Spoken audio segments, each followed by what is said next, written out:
Salut Paradiso, bonsoir à tous les phénix, toutes les belles âmes de notre belle planète. J'avais envie de ce soir d'intervenir à nouveau sur le taux vibratoire pour essayer de faire prendre conscience d'une importance cruciale à ce sujet. Alors voilà, imaginez que vous avez des croyances qui sont très limitantes, comme tout un chacun, à moins que vous ayez fait un énorme travail dessus. Eh bien, vous avez donc, comme tout le monde, des croyances limitantes. Ces croyances limitantes ont une vibration dans notre être parce qu'elles influencent notre corps, nos émotions, nos sensations, notre façon de nous comporter, notre façon de bouger, notre façon, même notre physionomie, c'est aussi une façon de bouger, hein, ça nécessite l'intervention de certains muscles. Notre langage, alors déjà quand on parle, il y a une vibration de la voix, mais aussi les mots ont une vibration selon les mots que l'on utilise. Donc voilà, vous avez, comme tout le monde, des croyances limitantes.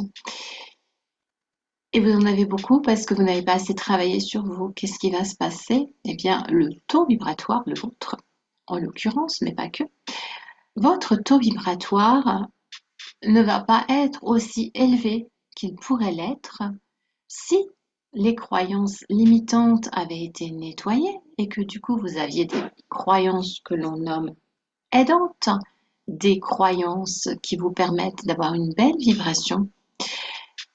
Et au-delà de cela, eh bien, nos vibrations vont aller impacter les autres. Donc, ça fait comme une extension, comme des ondes, hein, vous voyez, qui vont aller apporter plus de bonnes vibrations sur notre planète. Bon, à notre petit environnement probablement.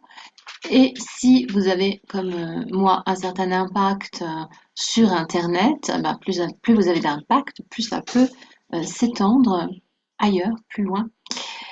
Et ça, c'est très intéressant. Est-ce que vous voyez où je veux en venir? Notre taux vibratoire dépend de plein de facteurs.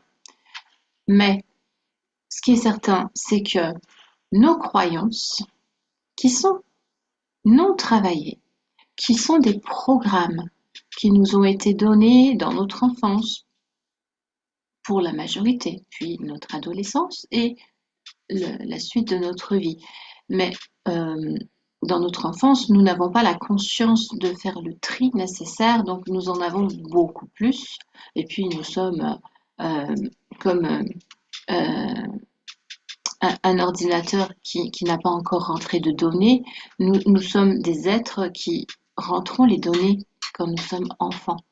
Par la suite, nous en rentrons aussi, bien sûr, mais avec un peu plus de conscience. Et plus nous sommes des êtres conscients, et plus nous trions ce que nous rentrons, sachant quand même que nous avons nos filtres, comme ces croyances qui datent de l'enfance.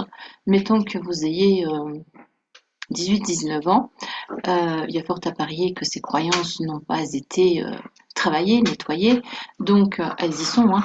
Par la suite, quand on est, j'ai mon chien qui veut jouer, quand on est adulte, si on y pense de temps en temps, qu'on observe un petit peu ce que l'on croit et que on se rend compte que ce n'est pas souhaitable de croire ceci, eh bien, à ce moment-là, on a parfois la capacité comme ça de changer nos croyances. Et puis, bien sûr, si on fait ce qu'on appelle un travail sur soi, a fortiori si on est aidé pour cela, eh bien, c'est beaucoup plus simple.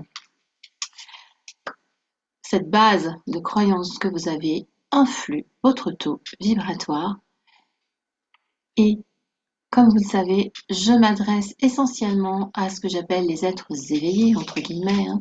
Donc ceux qui, à la base, ont un bon taux vibratoire déjà, mais vos croyances qui ne sont pas nettoyées continuent à freiner votre taux vibratoire qui nécessite au jour d'aujourd'hui d'être élevé à son maximum. Donc, petit rappel, il est très très important de continuer à travailler sur soi. Il est très important de commencer à travailler sur soi si on ne l'a pas déjà fait et même si on vibre assez haut parce qu'il nous est demandé de vibrer très très très haut. Voilà, c'était une petite vidéo d'information sur le taux vibratoire.